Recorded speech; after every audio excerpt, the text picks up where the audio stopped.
In 1959, an Air Force Office of Scientific Research program manager saw promise in the proposal of a young researcher from the Stanford Research Institute who had visions of augmenting the human intellect.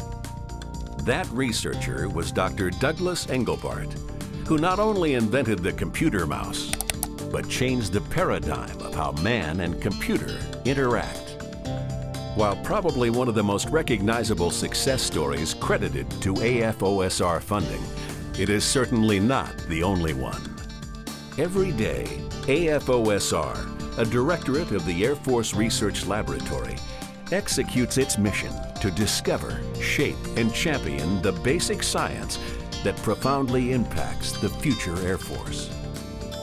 For example, today's AFOSR-funded computer science research takes form in many different programs at public and private research facilities throughout the world. In the Battle Space Acoustics branch at AFRL, Dr. Nandini Iyer and her team of researchers are looking for ways to help pilots understand communications effectively, helping them accomplish their mission, a real-life issue in the battlefield.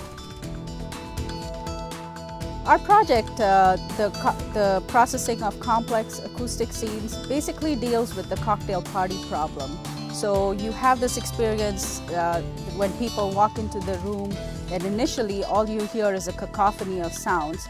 But not long after you've been in the room for a while, you hear these sounds starting to differentiate yourself, and then you can figure out different auditory streams that are reaching your ears, and you start to process the information that is present in those auditory streams. And so what we are interested in is what are the factors that help you segregate each of those streams, whether they are peripheral factors, whether they are cognitive factors that help you distinguish each of these streams from one another. Their research has led to technologies like the Artificial Horizon, which helps pilots maintain situational awareness in their aircrafts. What the Artificial Horizon helps pilots to do is use their own music and turn their entertainment system into a safety device so that when they fly, they can maintain awareness of their attitude and the pitch and yaw of the aircraft.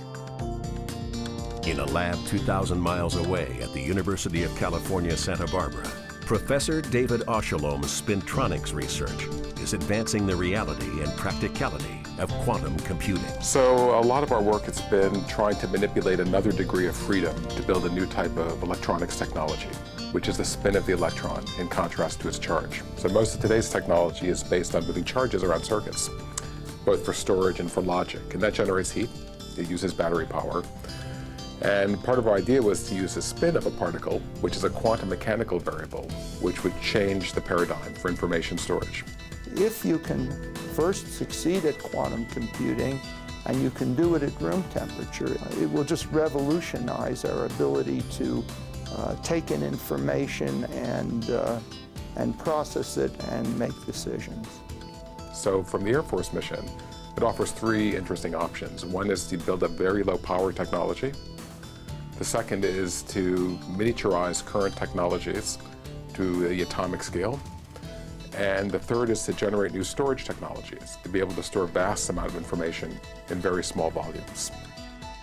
Progressing even further into what some might consider science fiction, Professor Nasser Pegambarian at the University of Arizona has developed a new type of holographic telepresence that allows the projection of a three-dimensional moving image without the need for special eyewear, such as 3D glasses or other auxiliary devices.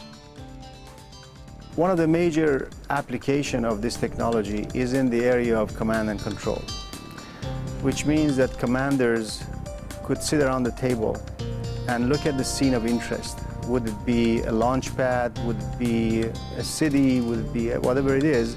They could look at that in almost real time and in 3D.